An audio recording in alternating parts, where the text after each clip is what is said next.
Assalamualaikum warahmatullahi wabarakatuh. Alhamdulillah. Alhamdulillahilladzi an'amana binikmatil imani wal islam wa nusalli wa nusallim ala khairil anam Sayyidina wa maulana Muhammad wa ala alihi wa sahbihi wa barik wasallam. Kita mulakan para sahabat yang dimuliakan dengan membaca Ummul Quran Al-Fatihah.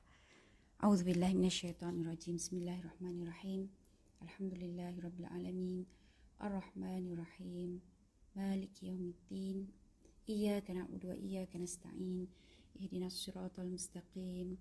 Siratal ladzina an'amta 'alaihim ghairil maghdubi 'alaihim waladdallin. Amin. Okay, Alhamdulillah kita bersama-sama lagi pada pagi ini, dan pagi ini kita buat sesi khas kuliah duha, dan kuliah duha kita bertajuk persiapan ihya untuk Ramadan, dan kemudian saya pilih satu tajuk yang sangat fokus, iaitulah 40 amalan yang boleh membantu kita untuk ihya Ramadan, untuk menghidupkan Ramadan. Jadi ihya ini bermaksud menghidupkan Ramadan. Jadi Ramadan kita itu dia tidak mati. Ramadan yang Allah kirimkan pada kita itu dia jadi bermakna, bercahaya, jadi meriah. Jadi tuan-tuan, puan-puan, marilah kita sama-sama melihat bagaimana kita boleh beramal ataupun menghidupkan Ramadan ini dengan sepenuh hati kita, agar Ramadan pada kali ini dia memberikan satu keberkatan. Ya, keberkatan ini ziyadatun fil khair, kebaikan yang sentiasa bertambah-tambah, yang melimpah ruah. Walaupun hakikatnya kita tahu Ramadan kali ini dia sangat berbeza dengan waktu-waktu yang lain, ya. Tapi masya-Allah, pemerhatian saya tidak melihat walaupun sedikit, ya, kita rasa tidak ada ruang untuk amal. Malah bertambah-tambahlah pula amal kita dan juga ibadah kita, malah kuliah-kuliah pun sangat hebat, sehingga di alam maya ni dia begitu sibuk sekali, ya. Jadi begitu meriah di alam maya, jadi penuh dengan kebaikan.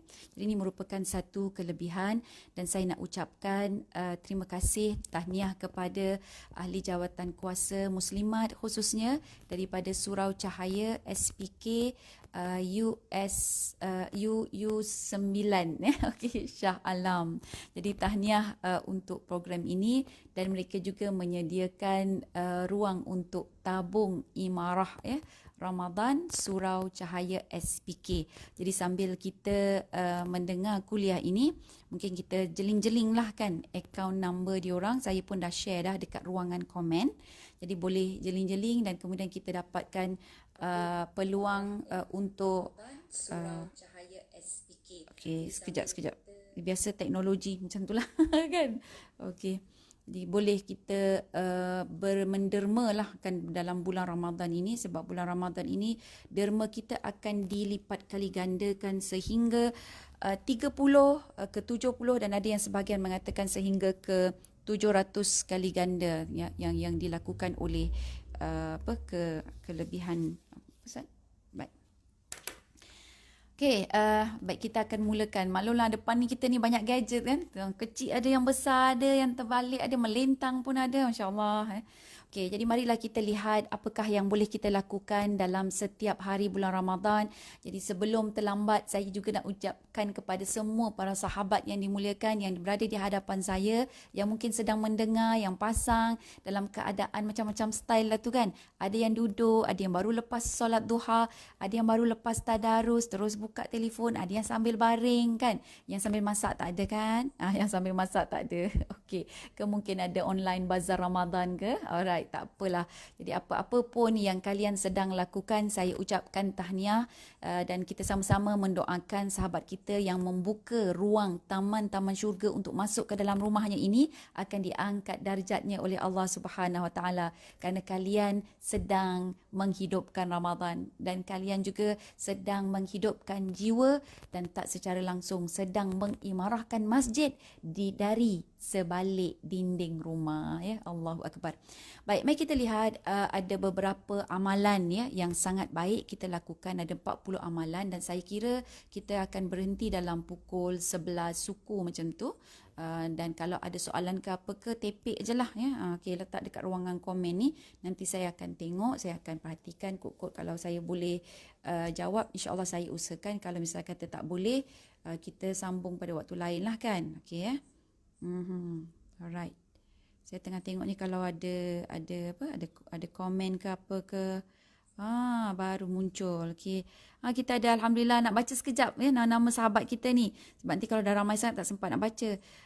Muhammad Iskandar, okey, Saadah Akma Kasim, rakan Muslimat Alfalah, masya-Allah, mendengar sambil lipat kain. Dahsyat tu. Aziji Ruzaini, ya. Alina Hashim, Hasmah Ani, Arian Mahmud, Hasniza, okey, Masya Allah. Dan juga bonda kesayangan saya, Siti Amna, ibunda saya, berada di Tumpat. Jadi dia antara insan yang banyak memberi semangat, ya, memberi kehidupan dan juga memberikan nasihat kepada saya. Terima kasih Ibu sebab menonton. Begitu juga dengan Zaza Sulaiman, ya. Baik, alhamdulillah. Mari kita lihat apakah 40 amalan yang boleh kita lakukan pada bulan Ramadan ini. Dan sangat indah, sangat cantik. Kalau boleh 40 amalan ini, mana yang boleh kita lakukan, yang boleh kita bawa pada bulan selain daripada bulan Ramadan ini, bawa, ya. Jadi 40 amalan ini kita lakukan pada bulan Ramadan sebagai satu medan tarbiyah ataupun praktis latihan. Kalau kita dah buat 40 hari 30 hari tu kan, kalau kita dah buat sebulan, insya-Allah dia akan jadi macam biasa. Alah bisa tegal biasa, ya. Jadi kita buat biasa. Bila selalu buat latih lagi dan lagi, bertubi-tubi, dia akan jadi sifat kita, dia akan menjadi akhlak kita. Jadi kalau sesuatu kebaikan itu nak jadikan akhlak kita, kita kena lakukan berulang-ulang kali. Jadi bulan Ramadan ini sebagai medan dia, tarbiyah dia, satu hari kita buat, kemudian esok sambung lagi, kemudian kita sambung lagi. Jadi jangan pernah putus asa, dan Ramadan ini juga mengajar kita supaya iltizam dan istiqamah. Lagi nak habis Ramadan, lagi pecut nak dapatkan Lailatul Qadar, kan. Jadi jangan mudah putus asa, jangan mudah rasa mengalah, rasa lemah, ya. Jadi kita kena lawan, bingkas bangun. Baik. Kita dah dalam lebih kurang 10 minit ini bersiaran, masya-Allah, sekejapnya masa berlalu. Okay, kalau ada soalan pun boleh. Ada yang sambil menjahit, masya-Allah. Sulami Ningsih Misiran, dia kata, Assalamualaikum, saya mendengar sambil menjahit, semoga kita semua dalam rahmatnya. Masya-Allah, tengoklah ini, ya Allah, ya Tuhanku, kan, hamba-hamba Allah yang sangat hatinya, lunak hatinya untuk mendengar kebaikan, ya. Jadi hanya Allah saja yang membalas, ya. Baik, tuan-tuan puan-puan, nombor 1, antara amalan. Baik, sebelum saya sebut amalan ini, perkara ini kena ingat bahawa amalan ini dia bukan semestinya kita bertelekung, bukan semestinya kita pegang Al-Quran, bukan semestinya kita pegang tasbih, ya. Jadi amalan ini dia mencakupi setiap perkara, aktiviti yang kita lakukan dalam rumah kita. Dan kita boleh boleh kita convertkan, kita linkkan, jadikan dia sebagai amal ibadah. Dan sebab itulah kita harapkan apa juga kebaikan yang kita buat. Sahabat kita tadi tengok kan, kalau yang perempuan yang memang tak boleh lari dari kain kan, satu lipat kain, satu menjahit kain juga kan. Jadi ni memang dikira juga sebagai ibadah kalau kena caranya. Paling kurang kena caranya ada 3. Nombor 1, niatkan lillahi ta'ala, confirm dapat ibadah. Yang kedua, pastikan amalan tersebut adalah amalan yang bukan berasaskan dosa-dosa.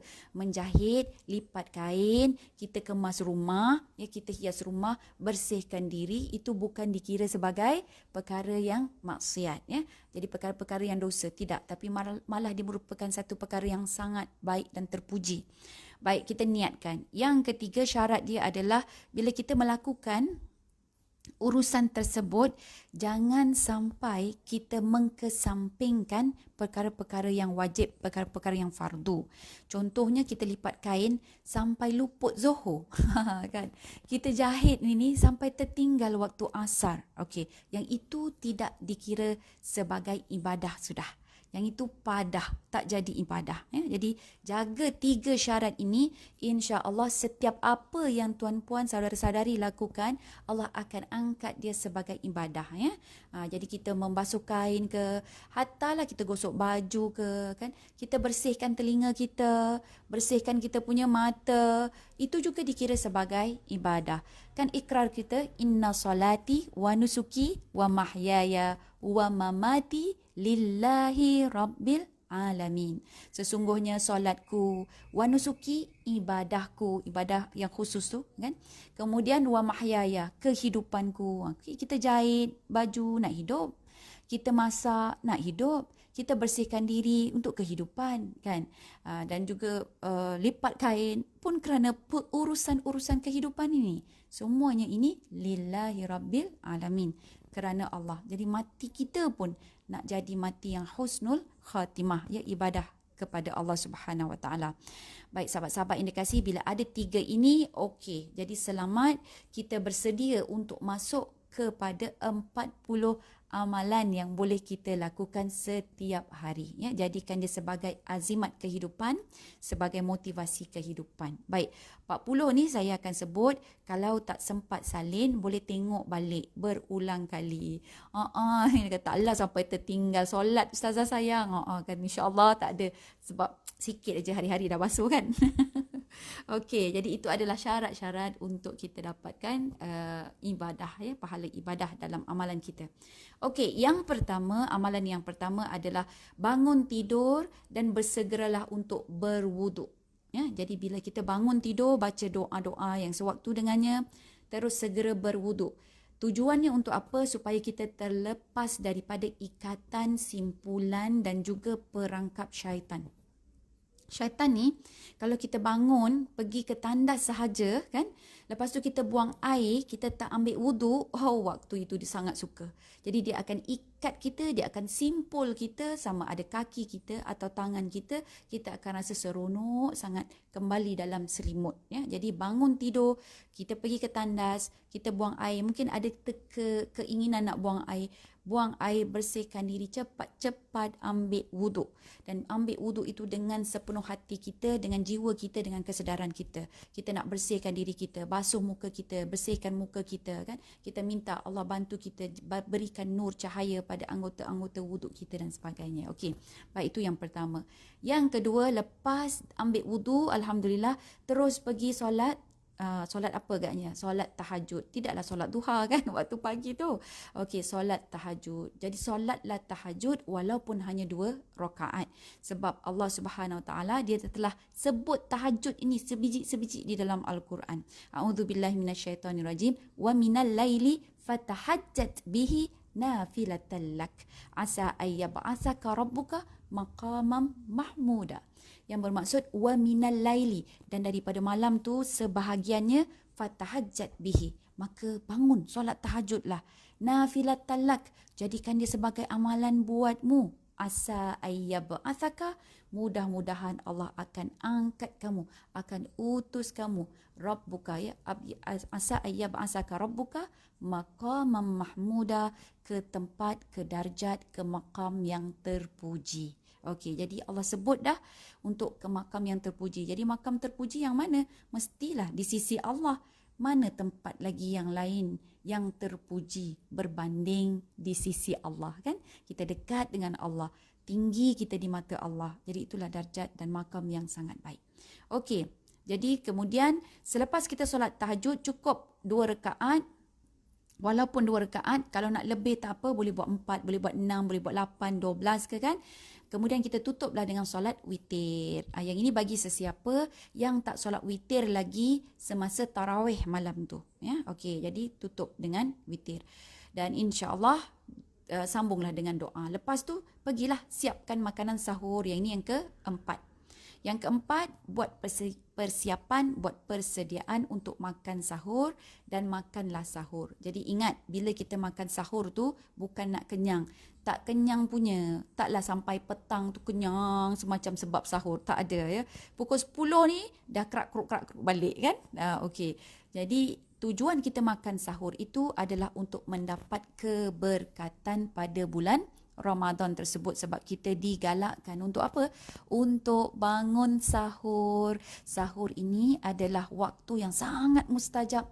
Lagilah kita buat dalam bulan Ramadan, ditambah pula kita adalah hamba yang sedang melakukan ibadah puasa, dan ibadah puasa ni pula kita tahu dia adalah rukun Islam. Okey, salah satu daripada rukun Islam. Baik.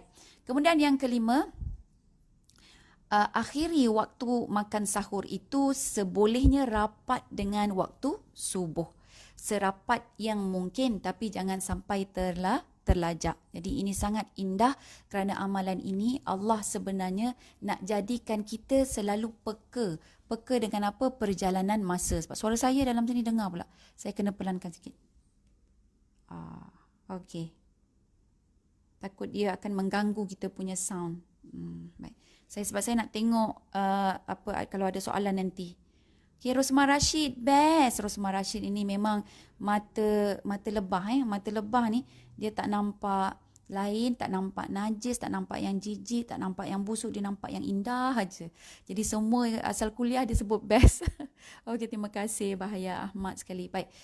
Okey, jadi bila kita sahur tu kalau boleh dia dekat dengan waktu subuh, dan ini merupakan training daripada Allah supaya kita peka dengan perjalanan masa, ya, dengan masa. Memang kalau nak dekat dengan subuh takut juga kan, kita terlajaklah nanti. Tapi bila kita peka dengan keadaan masa, yang itu adalah satu benda training yang Allah jadikan, Allah hidupkan dalam diri kita. Baik, kemudian lepas habis kita bersahur, kemudian kita pun apa? Kita duduk nombor 6 ya, yang ke-6. Kita duduk sekejap sementara azan subuh, kita banyakkan istighfar, kemudian baca doa, bacalah Al-Quran ya. Boleh cari buku doa ke kan? Saya baru-baru ni ada e-book.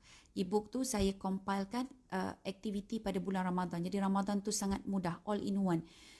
Ada doa di dalam dia, ada selawat untuk tarawih di dalam dia, ada bacaan doa dan sebagainya ya. Jadi ada dalam saya punya Facebook page, kalau nak tengok boleh ni, beli RM10 ni, ada 2 buku untuk menghidupkan Ramadan at home, dan satu lagi adalah buku khas doa. Jadi bacalah buku tu, baca doa, dan doa-doa yang saya pilih tu saya memang tak tulis dia punya khasiat dia, sebab saya khawatir, saya takut saya tak dapat rujukan yang jelas ya. Jadi saya cuma ambil saja doa-doa itu, dia memang ada kelebihan dia masya-Allah, dan antara lain adalah banyak doa-doa Nabi.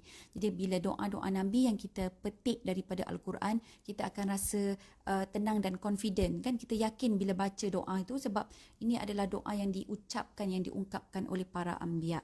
Jadi saya compilekan, saya satukan dalam buku, jadi boleh baca. Okey. Seterusnya yang ke-7, bagi sahabat-sahabat yang berada dalam keadaan junub ataupun dalam keadaan masih menanggung hadas, jadi wajiblah segera mandi, dan kalau boleh waktu subuh tu kita tidak tinggal ya, mesti kena sembahyang subuh. Jadi kalau orang yang keadaan junub, dia kena tetap berpuasa, niat malam dah kan. Okey, jadi kita tetap puasa tapi sucikan diri kita waktu subuh, jangan sampai luput subuh. Termasuklah orang yang haid ya, orang yang nifas, jadi mereka nak mensucikan diri mereka. Jadi waktu subuh ini kalau boleh masuk waktu subuh, cepat-cepat mandi. Sebelum subuh lagi baik ya, sebelum subuh kita mandi, sucikan diri kita daripada segala hadas besar. Yang itu yang ke-7. Itu jadi amalan tu. Amalan baik kan? Yang ke-8, bermulalah puasa kita dengan menahan diri kita daripada perkara-perkara yang boleh membatalkan puasanya ya. Sehinggalah nanti waktu maghrib. Jadi bermulalah kita. Jadi kata, ya Allah, aku berpuasa, ya Allah bantulah aku dalam mentaatimu. Jadi kita boleh sebut macam tu, kita macam seolah-olah sentiasa berbincang, bersembang dengan Allah Subhanahu Wa Taala. Baik. Waktu kemudian kita dengar azan subuh. Okey, yang ke-9 ya. Mendengar azan subuh. Bila setiap kali kita dengar azan, tak semestinya azan subuh ini. Setiap kali azan subuh, azan zuhur, azan asar, kemudian azan maghrib, azan isyak. Berapa kali azan? 5 kali azan. Setiap kali tu kita buat 5 perkara ini. Okey, apa dia 5 perkara ni? Dengar azan je buat 5 perkara ini. Yang pertama, kita lafazkan ulang balik apa yang muazzin sebut. Allahu Akbar, Allahu Akbar. Dalam hati kita ataupun mulut kita sebut Allahu Akbar, Allahu Akbar. Kemudian sebut asyhadu alla ilaha illallah tu kan, kita pun ikut. Sampailah hayya 'alas solat, as-salatu khairum minan naum dan sebagainya kan, ada jawapan dia tu kan, feedback dia tu, hayya 'alas solat kita sebut la haula wala quwata illa billah kan. Jadi sampai habis kita sebut balik.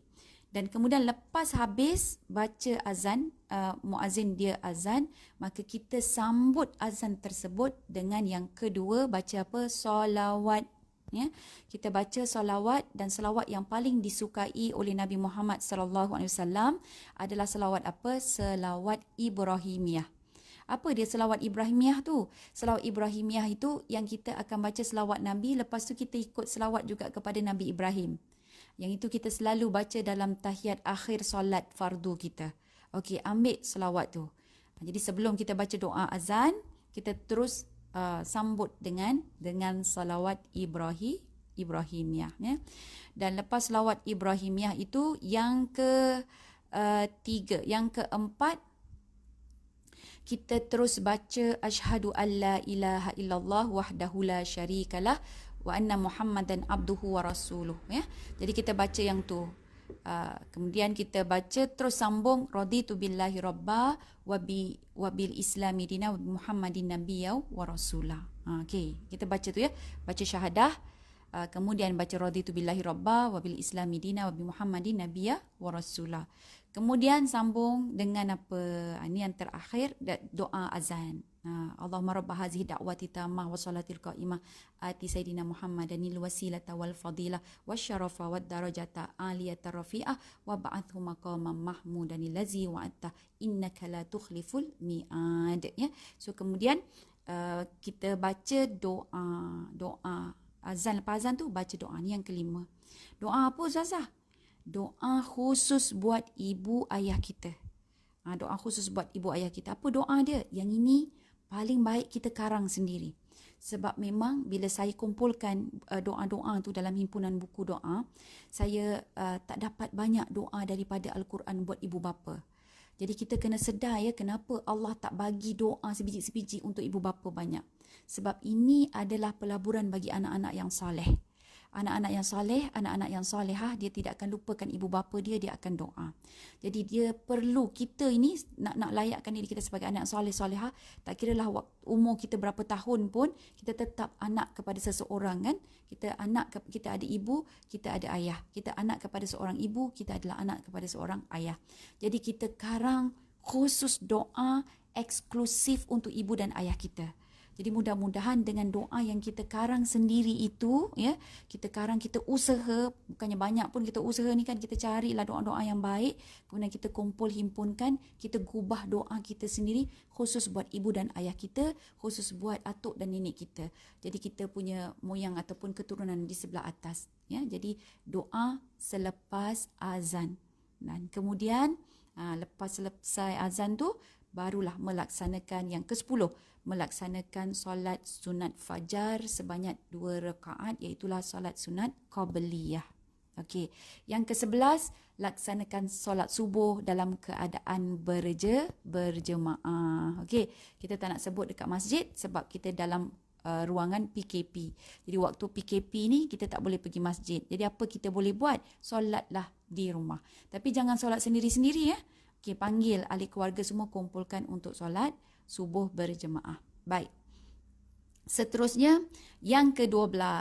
Selepas solat sunat fajar ataupun solat sunat qabliyah, sibukkan juga diri kita dengan doa dan baca Al-Quran, ya. Okey. Tadi solat sunat kan? Melaksanakan solat subuh berjemaah. Setelah melaksanakan solat itu, kita baca doa, baca Al-Quran dan sebagainya antara azan dan iqamah. Kerana antara azan dengan iqamah juga doa-doa kita termakbul. Okey. Yang ke-13, lepas solat subuh, jangan sibuk nak lari ke mana-mana. Okey, walaupun kita tahu pinggan tadi tak basuh lagi, sebaiknya kita duduk tetap di tempat kita solat. Ya, okey, duduk tetap di situ, bermaksud kita sambunglah dengan baca tadarus kita, atau kita nak baca buku, atau waktu tu kita dekatkan handphone kita boleh tengok ada kuliah subuh ke, kan, ataupun kuliah sebelum subuh ke, ada bacaan-bacaan Al-Quran ke, kalau kita nak dengar daripada Masjidil Haram ke dan sebagainya. Ada Masjidil Aqsa pun ada, ya. Masjidil Aqsa pun ada. Saya ikut ada Syekh Yusuf Sunaih, dia yang menjadi imam waktu pagi tu. Jadi kita boleh tengok dia orang sembahyang. Okey. Jadi waktu tu kita tengok dan sampailah matahari terbit waktu syuruk. Jadi waktu syuruk ini bila matahari terbit. Waktu tunggu sekejap, waktu matahari terbit biasa pukul 7.04 minit. Jadi lepas 7.04 minit tambah dengan 15 minit. Jadi dalam lebih kurang 7.19 atau 7.20 cepat bingkas bangun balik solat isyraq, solat sunat, ya, 2 rakaat, solat sunat isyraq 2 rakaat, bangun bingkas, ya. Jadi dalam tempoh kita sembahyang 2 rakaat tu daripada 20 minit, kita ada lebih kurang 15 minit saja. 15 minit saja juga dalam 15 ke 20 minit sebelum masuknya waktu duha, ya. Jadi solat sunat isyraq ni solat sunat apa? Dia sebenarnya kategori solat sunat duha juga, tapi kita buat di awal waktu. Jadi 2 solat sunat isyraq, lepas tu tunggu sekejap, nanti kita akan melakukan solat sunat duha lah pula, kan? Okey.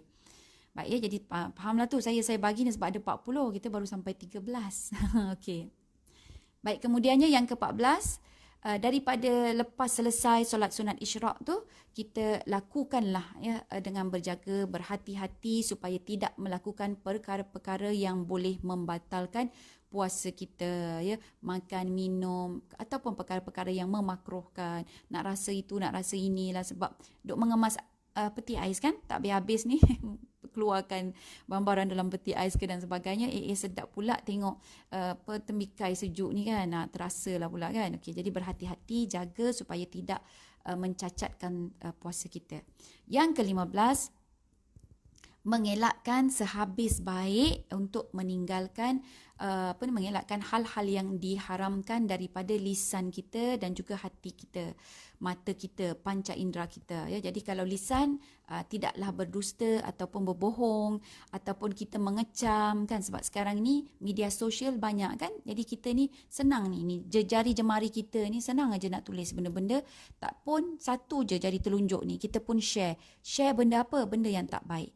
Sebab sebenarnya kalau kita letak disiplin peraturan pada diri kita, kalau nak share, timbang dengan 2 perkara ini. Apa dia 2 perkara yang perlu kita timbang-timbangkan? Yang pertama, benda itu benar ataupun tidak. Yang kedua, kita timbang baik ataupun tidak. Jadi bila dia dah benar, baik ataupun tidak. Jadi sesuatu benda yang memalukan, mengaibkan contohnya tidak baik, ya, untuk dikongsikan pada orang lain. Contohlah tuan-puan kan, tuan-puan rakam saya, nampak saya, ustazah dekat depan rumah dia. Lepas tu tengah-tengah bercucuk tanam kononnya. Oh, baiklah tu kan. Baik tak? Baik. Okey, lepas tu tengok bila dia bercucuk tanam tu tengah tertongging-tongging, jatuh tertongging lah pula. Waktu tu dia merakam ustazah tengah tertongging kan. Tertongging itu benar dia sedang tertongging. Tapi baik ataupun tidak? Tak baik. Jadi bila tak baik, jangan disebarkan. Jadi dia mesti lulus. Sesuatu berita itu kalau kita nak sebarkan, lulus 2 keadaan ini. Baik dan benar. Kalau benar tak baik, stop, jangan sebarkan. Kalau dia itu benar tak baik, jangan sebarkan. Kalau dia baik tak benar pun jangan sebarkan. Apa dia ustazah? Baik tapi tak benar. Hadis-hadis dusta, kan? Hadis-hadis yang mendustakan, yang macam seolah-olah hadis itu dia hadis maudhu' lah, hadis palsu. Hadis dhaif at least boleh lagi. Tapi hadis yang maudhu', hadis yang dibuat-buat, hadis yang palsu, yang itu memang kena reject siap-siap, ya. Jadi itu kata-kata hukama tapi dikatakan seperti hadis Nabi, ya, salah. Baik. Seterusnya, yang ke-16, lakukanlah solat duha, minimanya 2 rakaat. Jadi bilakah solat duha ini? Biasanya waktu syuruk tadi pukul 7.04 minit kan. Waktu duha adalah dalam 28 minit ke 30 minit. Jadi kalau 28 minit selepas waktu syuruk, kita campurlah 28 minit campur 74 kan. 74. Jadi 7.30 berapa?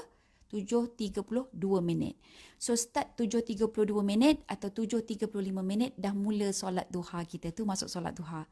Habis solat isyraq tadi 15 minit confirm masuk. Jadi 7.19 7.19 confirm sudah masuk solat isyraq. Jadi habis dia waktu bila? Habis dia pada 7.32.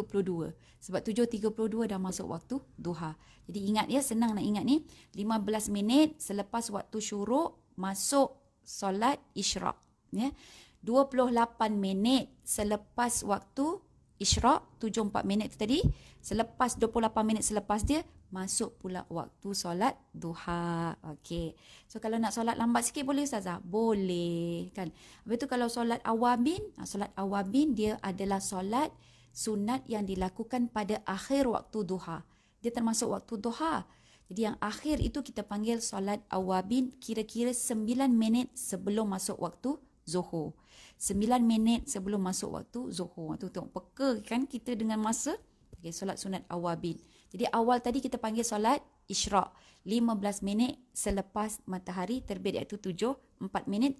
Jadi campur dengan 15 minit 9 berapa tadi? 15 campur 4, 19 minit. Okey. Di awal solat sunat isyraq, ketengahnya adalah solat sunat duha, akhirnya itu adalah solat sunat awabin. Walaupun tiga-tiganya dikategorikan sebagai adik-beradik duha juga. Apabila yang waktu duha yang paling best? Waktu duha yang paling best adalah waktu tanah ni pasir panas. Dan biasanya pasir panas ini pada waktu pukul 11, 11.30 kan. Kalau istilah yang digunakan oleh Rasulullah SAW adalah waktu itu unta dia bangun dah daripada tanah tu sebab dia tak tahan punggung dia panas. Ya? Jadi dia pun bangun daripada tu. Saya makan belacan kot gatal dah hidung ni pula. Okey. Sambung balik, yang ke-17, memperbanyakkan sedekah di bulan Ramadan. Ya. Jadi sebab kita tahu bahawa setiap amalan dalam bulan Ramadan itu akan digandakan ke 30 kali ganda, dan sebahagian riwayat kata maksima 70. Sebahagian riwayat kata 700 kali ganda. Jadi bayangkan tuan-puan, kalau kita bersedekah pada bulan Ramadan berbanding bulan biasa. Bulan biasa RM1, masuk saja bulan Ramadan, kita keluarkan RM1. Tapi nilai RM1 itu pada sisi Allah adalah sama dengan RM30. RM30. Atau yang paling maksima, sama dengan RM70. Dan RM70 itu sama pula kalau maksima ambil satu lagi riwayat, RM700. Mak, oi, bukan main-main punya gandaan. Ya, sebab itulah para ulama dia sangat mencintai Ramadan, dan sebab itu Rasulullah SAW juga menyatakan bahawa kalau kita tahu kelebihan Ramadan, nescaya kamu akan mengharapkan seluruh tahun itu adalah Ramadan. Ya, okey.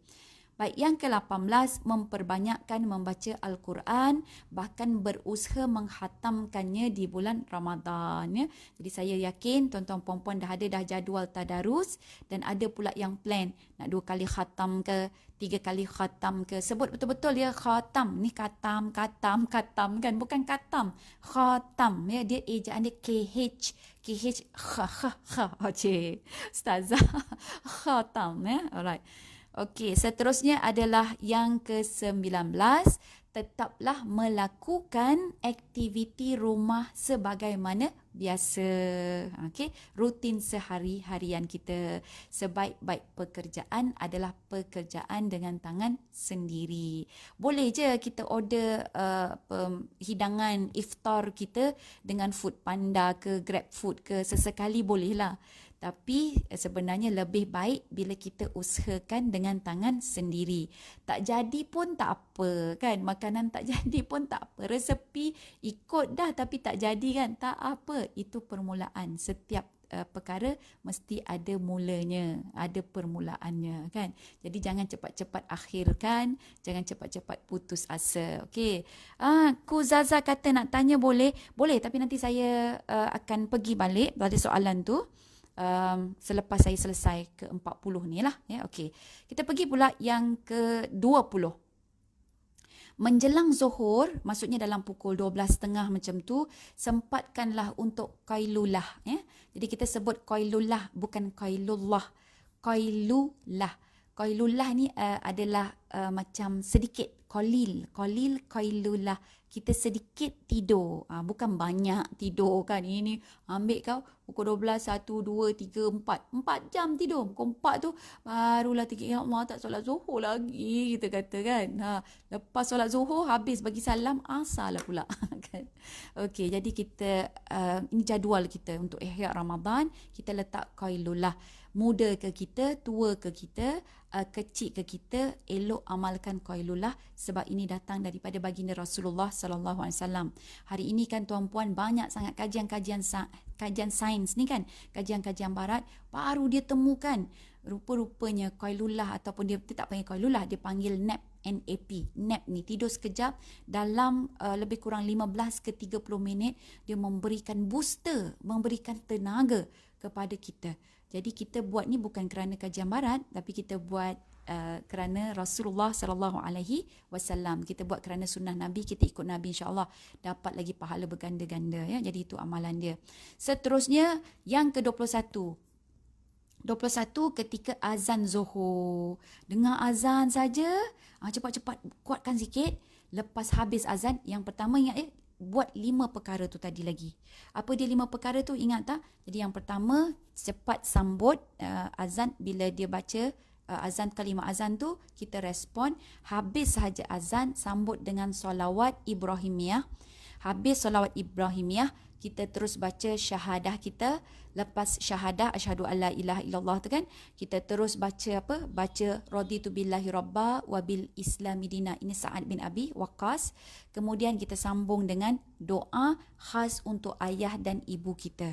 Jadi doa khas untuk ibu dan ayah kita baca berapa kali? 5 kali. Sebab kita ikut azan tu. Jadi kalau kita tak dengar azan, rugi kan? Jadi kalau nak baca lagi doa, boleh antara azan dan juga iqamah. Keduanya itu adalah waktu yang mustajab juga untuk berdoa. Okey, 5 habis. Itu amalan yang ke-22. Amalan yang ke-23, menyiapkan sajian untuk berbuka puasa. Pada waktu ini, bekerjasamalah. Kalau keluarga ramai, boleh bagikan kepada beberapa tim dan kumpulan. Kan? Hari Isnin, hari Selasa, hari Rabu. Ya. Jadi mana yang ada suami di rumah, tariklah suami tu untuk sama membantu di dapur. Sebab apa kita paksa dia ikut sunnah Nabi kan? Sebab sunnah Nabi pun dia di rumah, dia akan fi mihnati ahlihi. Nabi akan memberi servis dan berkhidmat untuk ahli keluarganya. Jadi tarik je suami tu. Kalau misal dia kata, abang tak tahu nak masak lah, malas lah. Temankanlah bang. Step yang pertama, minta dia temankan. Lepas tu, hulurkanlah timun tu untuk dia potong. Dia buang kulit dia. Dia potong sikit-sikit kan. Jadi lama-lama, dia okey lah kan. Jadi pelan-pelan, step by step. Baby step kan. Tapi insyaAllah saya percaya, saya yakin ramai suami-suami sekarang ini dia sangat-sangat bagus dan banyak membantu isterinya di dapur ya. Jadi isteri jangan nakal sangat isteri pula yang pergi dera suami kan. Mentang-mentang suami baik, dia pula yang mendera suami. Jangan main-main, sekarang ini banyak tahu penderaan suami, isteri pukul suami ya. Ini bukan tipu, bukan main cerita-cerita ya. Jadi isteri pun kena belajarlah bersabar ya. Tidaklah orang kata ganas sangat, insya-Allah. Baik, kita yang ke-20 berapa? 23. Masuk yang ke-24. Bila sampai waktu asar tu tadi kan? Okey. Kita pun melaksanakan solat sunat qabliyah asar 2 ya, kedua rakaat. Kemudian lakukan seterusnya dilarang melakukan solat sunat setelah solat asar. 25, jangan buat solat sunat selepas asar. Tak ada solat sunat ba'diyah, tak adanya. Okey. So ingatkan diri kita, takut terlebih lah pula sebab maklum PKP ni ada banyak masa kan. Jadi terlajak-lajak lah pula sembahyang. Yang solat sunat yang haram pun buat juga. Okey. Jadi kita didik diri kita, fahamkan, buat jadual. Kalau ada tu boleh print, kita tengok solat mana yang ada qabliyahnya, mana yang ada ba'diyah dia. Okey, yang ke-26, kita siapkan pula makanan berbuka puasa. Jadi tadi kita masak kan, menyediakan. Sekarang kita hidangkan pula. Jadi bila kita hidangkan, kalaulah kita ada peluang untuk bagi buka puasa kepada jiran tetangga kita, hulur-hulur lah kan. Tapi kena jaga dengan syarat, jaga jarak kan, 1 meter. Lepas tu kita tutup muka kita kan. Jadi kita boleh bagilah pada jiran tetangga kita, insya-Allah. Baik, kemudian yang ke-27, seandainya kita berpeluang, okey, kita buat majlis khusus untuk berbuka puasa. Jadi bermaksud kalau kita buka puasa dalam waktu maghrib 7.20 lebih begitu kan. Jadi pukul 7 atau pukul 6.30 ke 6.45 semua dah berkumpul. Jadi bila berkumpul tu untuk apa? Buat majlis sedikit lah. Jadi majlis tazkirah pun boleh, ya. Kita buat tadarus lagi pun boleh sebelum waktu berbuka. Jadi kalau boleh cantik tu lepas asar kan. Lepas asar tu terus sambung sebab siap dah masak tadi. Jadi masak buat awal sedikit. Jangan pukul 6 baru nak masuk dapur. Pukul 6 petang masuk dapur memanglah pukul 7.30 tak siap lagi. Masih kacau lagi lauk-lauk tu kan. Okay, maklum teringin pula buat apa orang kata tu, buat sampai 3, 4, 5 hidangan kan. Okay, so kemudian yang ke-28, amalan ke-28, kita kumpulkan ahli keluarga kita dan seorang daripada ahli keluarga kita itu ajak dia berdoa, minta dia lead doa. Jadi dia yang baca doa, kita semua tadah tangan, ya. Dan doa tu macam tadilah ada doa yang dalam buku doa yang saya sebut ada. Dan kalau sesiapa yang ada buku doa khusus dekat rumah tu kan, kita himpunkan, pilih doa-doa tersebut. Bila kita pilih, dia berbeza dengan baca doa. Bila kita pilih doa tu, kita dah tahu makna dia. Kita bila doa itu dibaca, kita dah terbayang apakah harapan kita dan keinginan kita. Ya, ingat tuan-tuan puan-puan, kita berusaha untuk baca doa dengan menghayatinya. Kita bukan berusaha baca doa macam burung kakak tua. Kalau burung kakak tua tu, dia bukannya tahu apa yang dia sebut kan. Dia sebut aja. So kita tak nak jadi macam tu. Jadi kalau boleh lagi kita mintalah imam kita ke, ketua rumah kita ke yang baca doa tu, bacakan sekali apa dia, bacakan sekali makna dia kan, terjemahan dia. So waktu nak menunggu berbuka puasa, kalau rasa tak tahan duduk depan hidangan, jangan duduk depan hidangan, juadah tu ke tepi, kita duduk dekat satu kawasan, ya. Okey. Oh, jadi sahabat kita ada tanya Qobliyah. Qobliyah maksudnya sebelum. Cantiknya Rabiatul Alifah. Dia kata saya baca surah Al-Waqiah lepas solat asar dan baca Al-Maqsurat untuk petang. Betul. Sebab kita ada bacaan Maqsurat. Maqsurat ini juga adalah himpunan-himpunan doa tau. Dan doa-doa itu doa-doa yang terpilih. Kalau kita kaji dia punya kelebihan-kelebihan dia kan. Maqsurat kan dia tak sebut, tak tulis juga kan fungsi dia. Tapi kalau kita kaji, baca sedikit, kita nampak banyak sangat dia punya kelebihan. Dan doa maksur ini adalah doa-doa terpilih yang confirm baik datang daripada baginda Rasulullah sallallahu alaihi wasallam. Ya, maksur itu doa-doa pilihan. Okey, yang ke-29, penuhi waktu berbuka itu dengan adab-adab berbuka. Okey, apakah dia adab-adab berbuka? Nombor 1, menyegerakan berbuka puasa. Jangan terhege-hege lah nak ambil lah time azan tu lah pula ambil wuduk ke kan. Segerakan berbuka. Nantilah lepas wuduk lah dia kata kan. Okey, tak, kita segerakan. Kemudian yang kedua, berbuka dengan rutab. Itu pilihan yang pertama. Rutab ini adalah kurma basah. Kurma basah itu maksudnya kurma segar, ya, yang fresh. Sebahagian kita ada simpan dekat dalam frozen. Kalau simpan dekat dalam peti ais biasa dia akan busuk, ya. Di dalam frozen tu yang memang daripada tangkai yang segar tu kan. Okey. Jadi kalau ada, adalah. Kalau tak ada, tak apa. Pilihan seterusnya adalah dengan tamar. Kemudian seteguk air. Jadi itu adalah keutamaan 3, ya, rutab, tamar dengan air putih. Okey. Selepas itu, sebelum kita makan tadi, sebelum kita berbuka, kita bacalah Bismillahirrahmanirrahim, kan? Kemudian kita ada baca doa Allahumma lakasumtu lakasumna wabika amanna. Itu pun boleh juga. Ada satu lagi yang memang jelas dia punya hadis, baca zahabaz zama'u wa batalatil uruku wa sabbatil ajru insyaallah. Maksudnya rasa haus telah hilang, urat-urat kita telah basah dan pahala telah Allah tetapkan dengan izinnya, ya. Jadi itu adalah doa pilihan yang memang ada dalam hadis, ya. Kita baca doa tu, kemudian kita makan, jamahlah buah tamar itu dalam sebarang 3 biji ke kan, 3 ulas buah tamar. Kemudian saya galakkan yang ini tuan-puan, pergi solat maghrib dulu, ya. Jadi bila solat maghrib, badan kita akan rasa ringan, ya. Jadi kita pun dah makan buah tamar, yang tadi 3 tu, buah tamar ke ataupun rutab ataupun air. Waktu kita melakukan solat itu, kita sebenarnya sedang apa?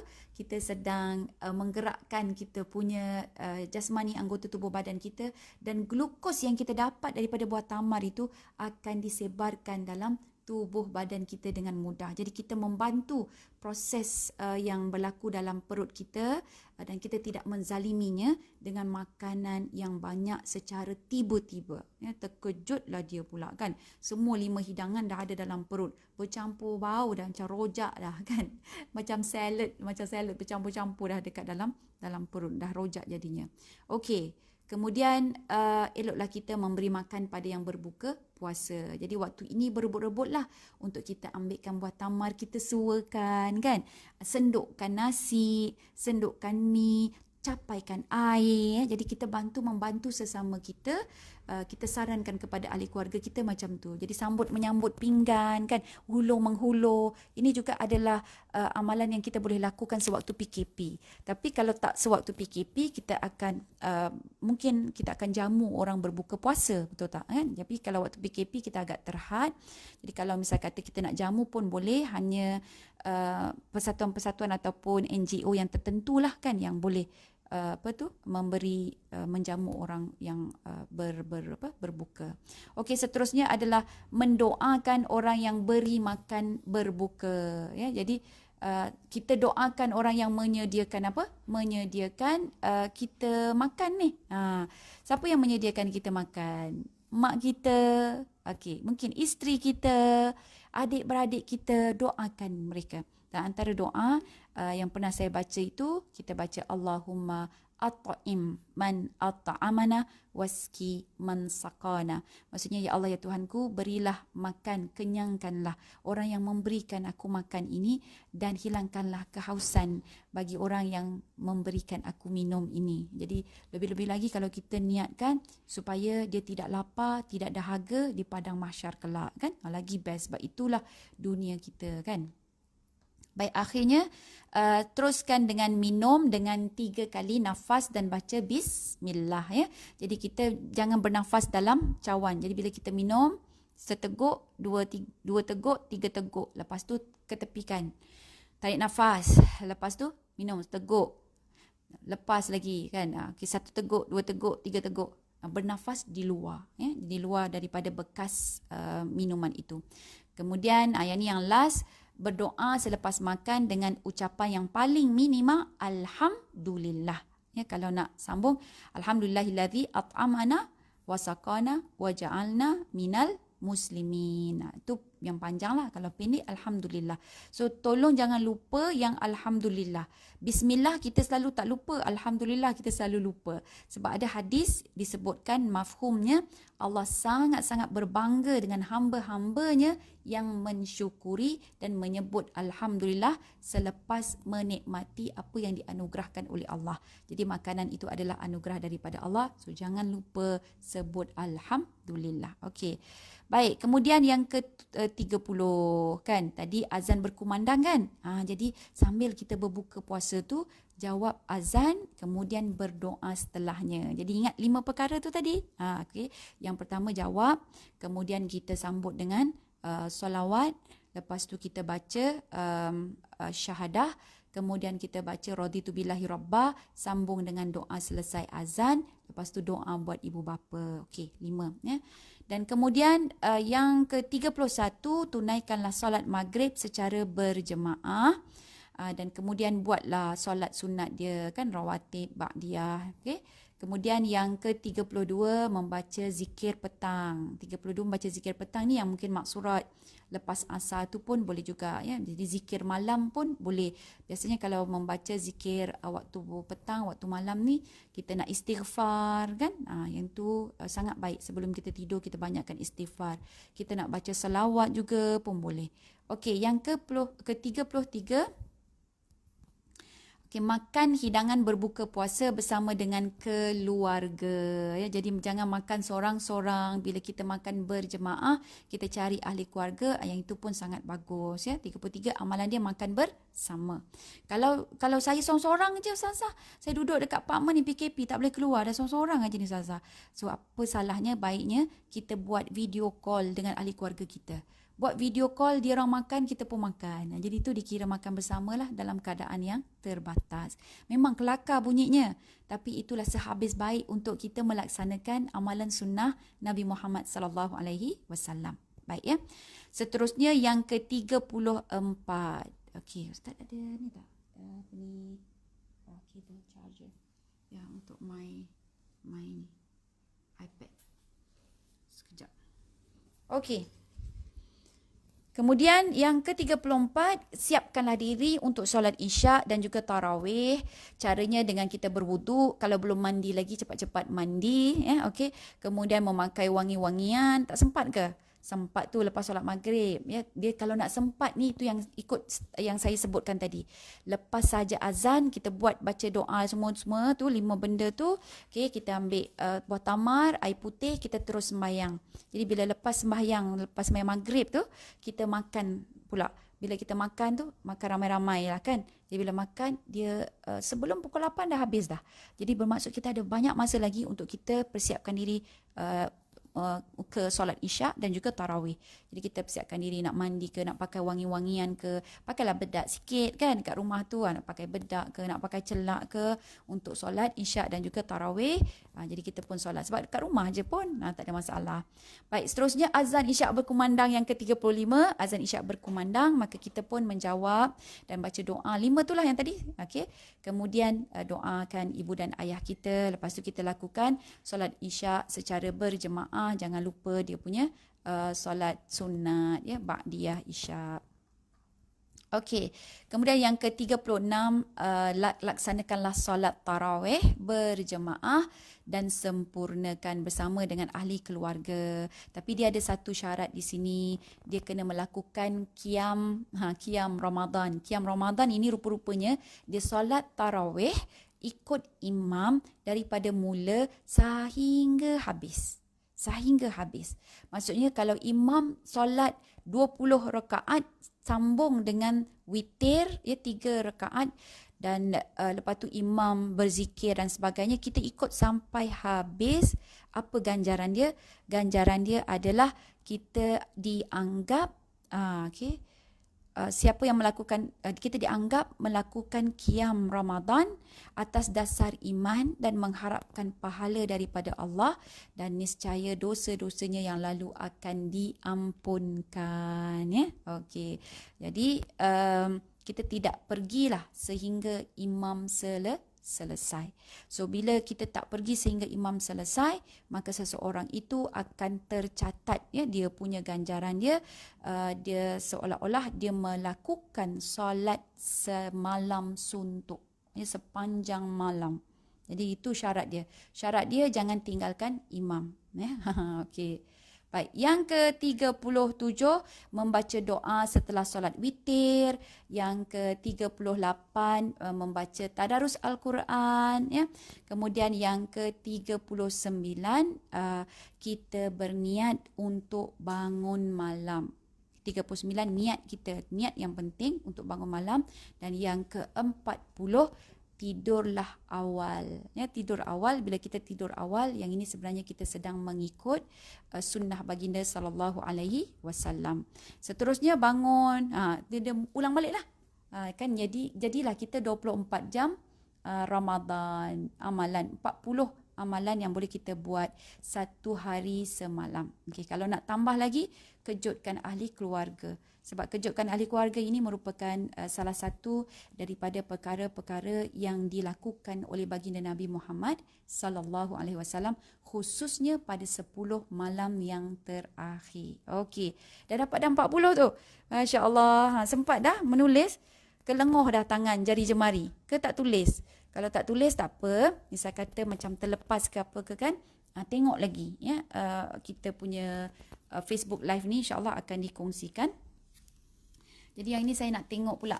Sekarang kita ada lebih kurang 5, 10, 15, 20 minit. Jadi ini adalah masanya untuk apa? Untuk soal jawab. Jadi sahabat-sahabat yang dikasih, kalau ada soalan boleh bertanya ya. Okey. Okey, baca Quran 1 juz satu hari, masya-Allah. Jadi yang ini bagus, setiap kali habis solat kan dia akan baca 4 muka surat untuk khatamkan satu hari 1 juzuk. So kalau misal kata nak khatam 2 juzuk, jadi dia 4 tu darab 2 lah. Jadi 8 muka surat kan sehari. Okey, alhamdulillah, bagusnya. Ustazah, kenapa ketepikan cawan tu? Mana cawan? Tak ada cawan. Okey. Ketepikan. Oh, baik. Zaza, kenapa ketepikan cawan tu? Masa kita minum tu kan ketepikan cawan supaya kita punya nafas, kita punya apa orang kata tu hembusan nafas kita tu tak masuk ke dalam cawan. Jadi kita ketepikan sikit lah sebab Nabi larang kita untuk mengambil nafas atau menghembus nafas ke dalam cawan ya. Okey. Baik, terima kasih Kuzaza. Alright. Mana lebih afdal, simpan satu rakaat akhir witir untuk tahajud atau habiskan sekali dengan imam? Alina, saya kalau yang setakat yang saya baca tu kan, habiskan sekali dengan imam. Jadi kita kena ikut imam sebab imam ini adalah untuk diikuti. Ya, jadi bila dia buat 3 rakaat, kita buat juga ikut 3 rakaat. So kalau kita tinggalkan imam, khawatir kita kita tak dapat itulah ganjaran seolah-olah kita solat sepanjang malam. Ya, okey. Semoga amalan ibadah diterima oleh Allah. Rakan Muslimat Afala, insya-Allah. Terima kasih Kak Salwa lah tu ni kan. Okey. Baik, apa lagi? Baik, isteri perlu menghormati suami, barulah damai rumah tangga. Memang kan? Jadi kita semua kena saling hormat menghormati. Nabi Muhammad SAW pun sayang kat isteri dia kan? Isteri dia suka disayangi, suami pula suka dihormati. Padahal sebenarnya bahasa dia sama tu, bahasa kasih sayang ya. Okey. Baik. Okey, Syazwani kata lewat tengok live Sazah macam mana nak tengok dari mula. Jadi lepas selesai ni nanti boleh tengok awal daripada awal sebab saya akan save lah. Akan ada ya.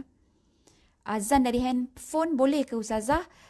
Aziz, kalau azan daripada handphone syarat dia kena sama dengan waktu tempatan. Okay. Kalau sama dengan waktu tempatan boleh, bagus tu.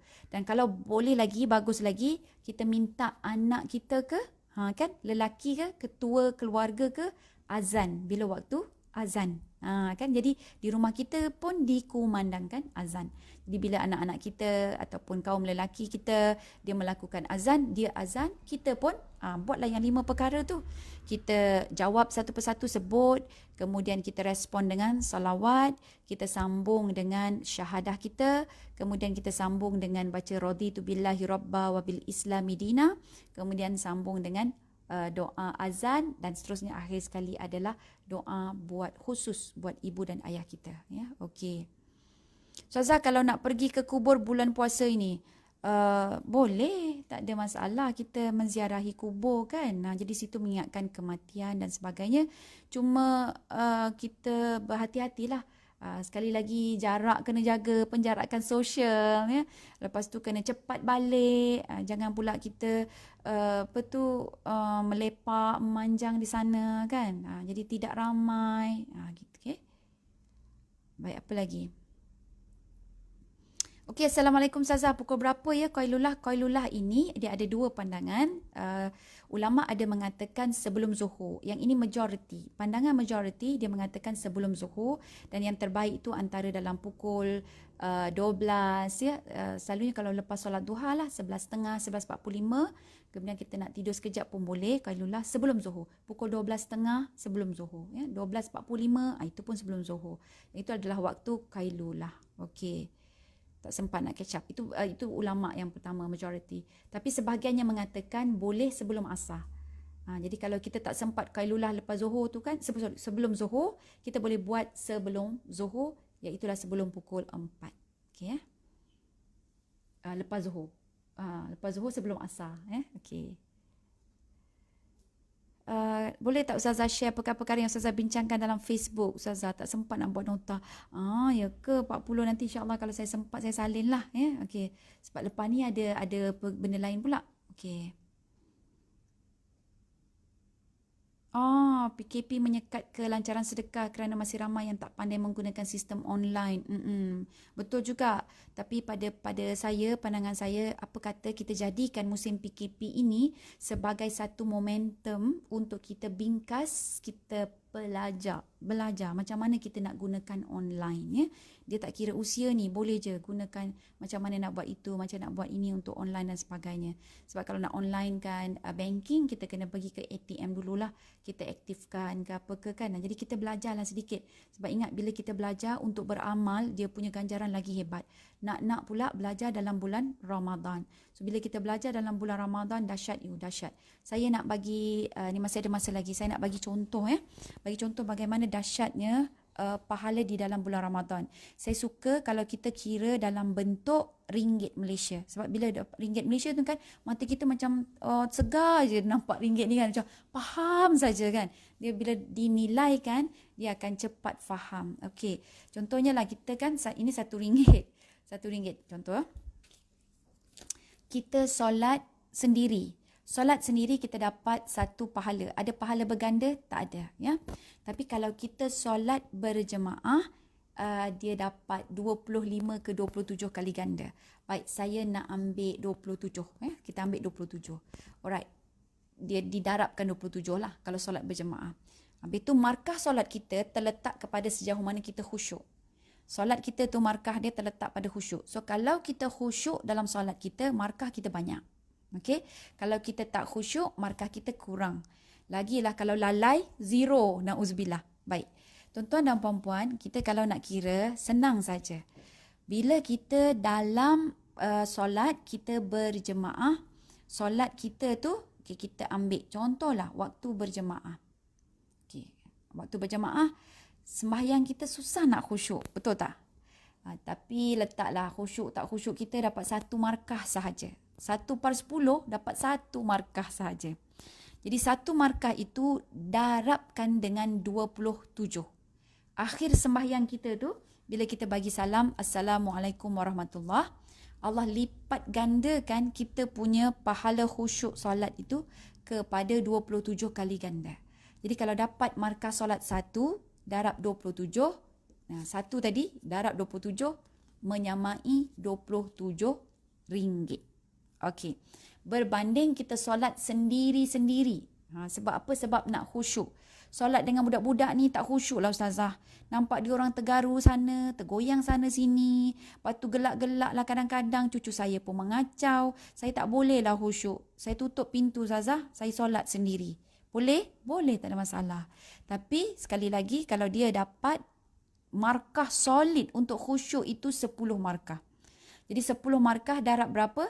Sembahyang sendiri, 1. 10 darab 1, 10. Beza tak dengan yang solat berjemaah tadi? Beza.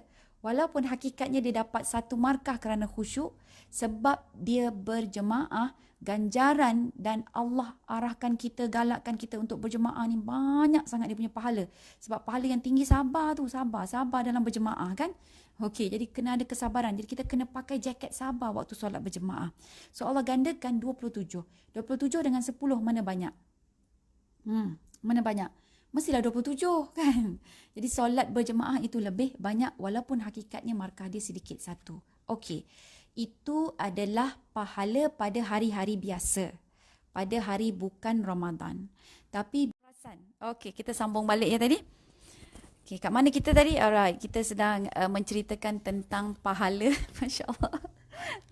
Pahala berkenaan dengan pahala, Masya Allah kan. Nak dengar ilmu pun kena jihad ni ya Karim. Okey. Minta maaf. Bateri habis. Okey. Baik, kita sambung tadi. Jadi bila kita solat berjemaah 27 dan kalau kita lakukan dalam bulan Ramadan, 27 tu darab lagi paling minima solat berjemaah dalam bulan Ramadan akan digandakan 30 kali. Ya. Jadi 27 darab 30 menyamai 810. Kalau 810 itu adalah RM 810 ringgit. Setiap kali sembahyang ada orang hulu RM810. Kita agaknya nak tak sembahyang berjemaah tu? Mestilah nak kan, mesti hendak. Tapi Itulah masalah dia sebab kita tak nampak benda itu dalam bentuk duit. Kita tak nampak benda itu dalam bentuk nilai. Jadi kita akan dapat benda ni waktu bila? Waktu di akhirat besok berkepuk-kepuk. Masya Allah. Itu baru kali 30 yang paling minima dalam bulan Ramadan. Cuba bayangkan yang sebahagian riwayat kata maksimanya 70 kali ganda. Baik, kita darabkan pula dengan 70. Ya. Ini satu waktu saja sembahyang. Darabkan dengan 70 menyamai dengan 1890. Ya, jadi 1890. Setiap kali sembahyang dapat duit 1890. Masya Allah. Kan? Ini 70 kali ganda. Satu riwayat kata maksima 70. Tapi kalau kita ambil maksima 700 kali ganda. Kita ambil ya. Alright. Jom kita kira-kira. Bila kita kira-kira ni kan. Hasibu anfusakum qabla an tuhasabu. Ataupun. Man qama ramadana imana wahtisaba. Siapa yang membangunkan Ramadan ini dengan penuh keimanan dan menghisap-hisap, mengira-ngira. Jadi kita mengira-ngira lah ni kan. Okey. Jadi kita kira balik ni 27. Kita darab dengan 700 untuk satu waktu. Seandainya kita solat berjemaah dalam bulan Ramadan. Berapakah? 18,900. So, sembahyang berjemaah paling tinggi yang Allah berikan dalam bulan Ramadan, nilainya kalau convert kepada RM adalah ringgit Malaysia 18,900. Itu yang paling tinggi bagi satu waktu. Masya Allah kan. Itu yang rasa seronok tu.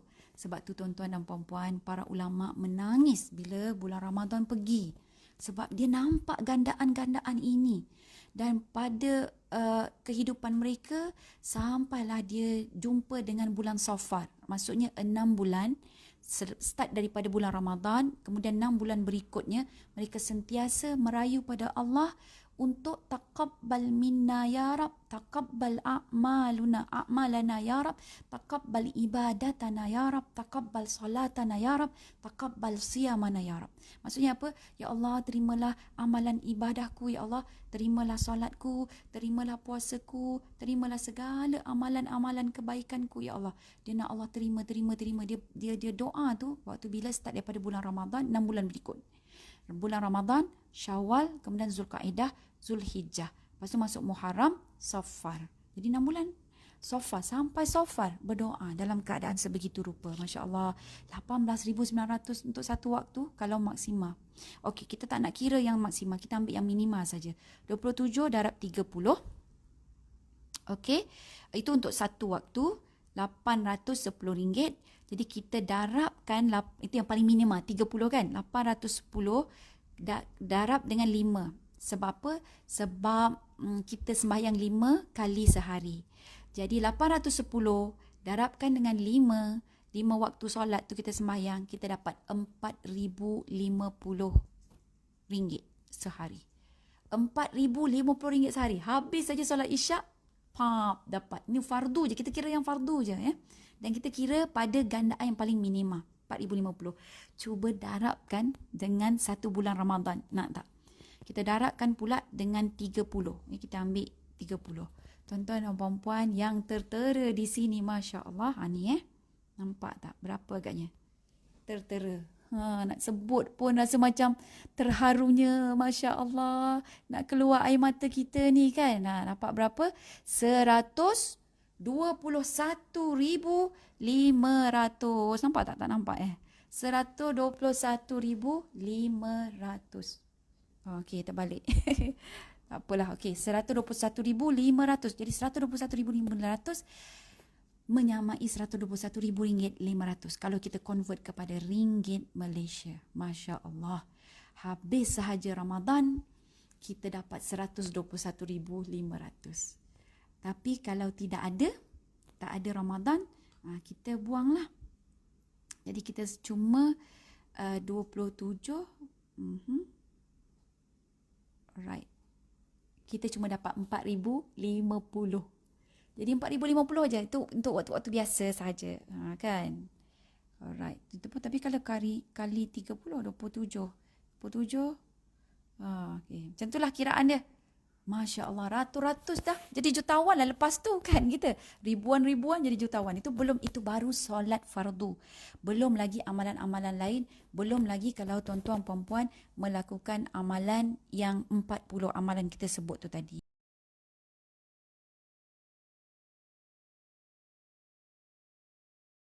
Bagaimana cara nak motivasi semangat sahabat-sahabat yang didatangi haid dalam bulan Ramadan untuk dia melakukan amal ibadah? Masya Allah, siapa ni? Soalan siapa ni? Dahsyatnya soalan yang sangat baik sangat ya. Sangat baik sebab dia nak memotivasikan sahabat-sahabat dia yang dalam haid. Bagi tahu pada sahabat-sahabat kita yang haid, jangan sedih. Sebab apa? Sebab bila kita berpuasa, kita menahan lapar dan dahaga kita beribadah, kita lakukan amalan sebab kita nak tunjuk pada Allah, kita taat pada Allah semata-mata kan? Khusus pada bulan Ramadan, Allah buat satu arahan yang pelik. Apa peliknya? Allah mengharamkan benda yang halal. Makan minum itu halal jadi haram. Hubungan suami dengan isteri waktu siang adalah haram dalam bulan Ramadan. Pelik ke tak pelik? Pelik. Kenapa pelik?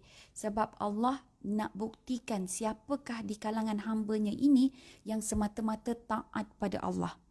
Kita bukan taat pada perut, kita bukan taat pada nafsu, kita bukan hamba kepada perasaan kita. Kita adalah hamba pada Allah semata-mata. Hatta bila bulan ini Allah mengharamkan yang halal, kita pun taat juga. Kita tak ada question. Ya Allah, benda tu halal kot. Dah halalam, tayyibah lagi. Buat apalah nak buat haram-haram ni. Kita tak ada cakap macam tu kan? Sebab apa? Sebab kita tahu kita ini milik Allah. Kita adalah hamba Allah. Sebab itu kita nak taat hanya pada Allah. Jadi sahabat-sahabat kita yang haid itu, apa kena-mengenanya? Sahabat-sahabat kita yang haid, cuba tanya dia balik. Haid, darah tu datang daripada siapa? Siapa yang tentukan dia tak boleh solat? Siapa yang tentukan dia tidak boleh puasa? Bukankah Allah Rabbul Izzah? Tapi dalam perspektif, dalam keadaan situasi yang berbeza. Situasi dia terpaksa tahan diri dia daripada melakukan ibadah. Kerana apa? Kerana Allah yang tentukan dia tidak boleh melakukan ibadah. Manakala kita pula tetap melakukan ibadah atas arahan yang Allah berikan. Dua-dua sama, taat juga. Seandainya sahabat-sahabat kita yang dalam keadaan haid itu, bila dia haid, dia taat pada Allah, dia tidak sedih, tidak berpuasa, dia tinggalkan puasa, dia tinggalkan sembahyang, ya, dan kemudian dia terus membuat apa yang dia boleh lakukan, ya. Banyak amalan orang-orang haid ni kan, dia boleh apa yang dilakukan, contohnya dia boleh masak untuk orang yang berpuasa, itu memberi makan orang yang berpuasa. Kalau ada ahli keluarga dia 3-4 orang, 4 orang tu makan makanan yang dia masak, 3-4 orang tu punya pahala 100% dia pun dapat juga. Kan, jadi cantiknya Masya Allah. Jadi bila dia reda dengan apa yang Allah beri, yang Allah tentukan pada dia, maka dia juga sedang melakukan ketaatan luar biasa. Dalam ketaatan yang tak biasa, tak macam biasa. Orang lain puasa, dia tak boleh puasa. Kan dia tengok orang lain tadarus, sedih, jadi pandang sayu je, bila lah aku nak baca ni, bila lah aku nak baca ni. Dan dia dalam hati dia tengok ayat-ayat Quran tu dia baca dalam hati kan. Nampak macam sedih tu, tapi Allah akan pandang dia dengan penuh kasih sayang. Sebab apa? Sebab dia taat. Dia tahan diri dia daripada melakukan perkara yang dia nak kerana Allah. Kerana Allah kan. Bukan kita buat kalau ikutkan hati, nak aje sembahyang. Buat sembahyang mana orang tahu kan. Buat puasa, tak payah ganti puasa, boleh je, tak ada orang tahu pun kan. Janganlah kita cakap kita haid ya. Kecuali kalau darah menitik tu je lah baru orang tahu kan. Jadi masya-Allah, ajar mereka bahawa haid juga, redha menerima haid merupakan salah satu daripada ketaatan kita kepada Allah Rabbul Izzah ya. Okey. Baik, masya-Allah, dah 11.20 sudah. Okey. Ustazah, adakah doa-doa kita dimakbulkan pada bulan Ramadan? Terima kasih Ustazah. Bulan Ramadan ini kan bukan sahaja dia waktu mustajab doa, tapi insan yang berdoa itu juga akan Allah makbulkan. Kerana ada 3 tempat di mana Allah tidak menahan tiga insan yang Allah tidak akan tolak dia punya doa. Nombor satu, orang yang dizalimi. Nombor dua, orang yang menjadi tetamu Allah ke tanah suci. Dan yang ketiga yang Allah tidak tolak adalah mereka yang sedang berpuasa sehinggalah dia berbuka. Jadi maksudnya waktu sepanjang kita berpuasa itu, daripada pagi tadi itu sampailah kita berbuka nanti, itu adalah waktu mustajab. Sebab mustajab itu bukan waktu saja, orangnya pun boleh jadi mustajab, kan? Dia ada waktu-waktu mustajab, dia ada hari-hari mustajab, dia ada penerima yang mustajab, dia ada orang yang berdoa mustajab, begitu kan? Jadi kalau orang yang berpuasa, dia bukan sahaja diri dia mustajab, dia juga berada dalam bulan Ramadan, bulan yang mustajab. Jadi antara mustajab doa tu tadi, setiap hari kita ada 5 waktu antara azan dan juga iqamah. Rebut waktu tu. Lepas azan pun sama juga kan. Kemudian waktu hujan, itu adalah waktu dia, itu waktu pula kan. Kemudian tempat-tempat yang mustajab, itu di Mekah, di Tanah Suci lah, dekat Hijr Ismail lah, dekat Raudah lah kan. Jadi itu dia lain. Baik, tuan-tuan puan-puan, Masya Allah, seronoknya kita membicarakan berkenaan dengan 40 amalan untuk ihya Ramadan. Mudah-mudahan dia bermanfaat. Saya benar-benar minta ampun, minta maaf atas segala kekurangan dan kelemahan. Jadi saya ucapkan sekali lagi Ramadan Karim, Allahu Akram. Jadi bila sebut Ramadan Karim, Ramadan Mubarak, boleh. Dua-dua boleh kan. Ada sebagian kata tak boleh lah Ustazah Ramadan Karim. Karim itu nama Allah. Karim nama Allah bila disebut Al depan dia. Al-Karim. Ataupun kita tak sebut Al-Karim, kita sebut Ya Karim. Baru dia kembali kepada nama Allah. Kita ada Pakcik Karim apa? Kan kita pun sebut Pakcik Karim, Pakcik Karim. Kita katakan, adakah kita sebut nama Allah di situ? Kan Al-Karim baru dia khusus kepada Allah. Dan bila kita sebut Ramadan Karim, itu merupakan bahasa sastra Arab. Ramadan Karim, bahasa sastra Arab. Dan biasanya kalau orang sebut Ramadan Karim, dia nakkan respon daripada orang lain. Jadi respon orang bila dengar Ramadan Karim, dia akan sebut Allahu Akram. Allahu Akram. Bila kita sebut Ramadan Mubarak, kita pun Ramadan Mubarak, ataupun kita senyap Ramadan Mubarak, kan? Jadi Ramadan Mubarak dia tak perlukan apa-apa respon. Tapi kalau Ramadan Karim, kita perlukan respon Allahu Akram. Jadi maksudnya Allah lebih mulia daripada bulan Ramadan. Jadi bila kita sebut Allahu Akram, Allahu Akram, jadi kita rasa macam meninggikan juga darjat Allah Subhanahu wa taala ya. Jadi Ramadan Karim, Allahu Akram. Aku lu qauli hadza wa astaghfirullahal azim li wa lakum wa lisairil muslimin wal muslimat wa billahi taufiq wal hidayah. Wassalamualaikum warahmatullahi wabarakatuh.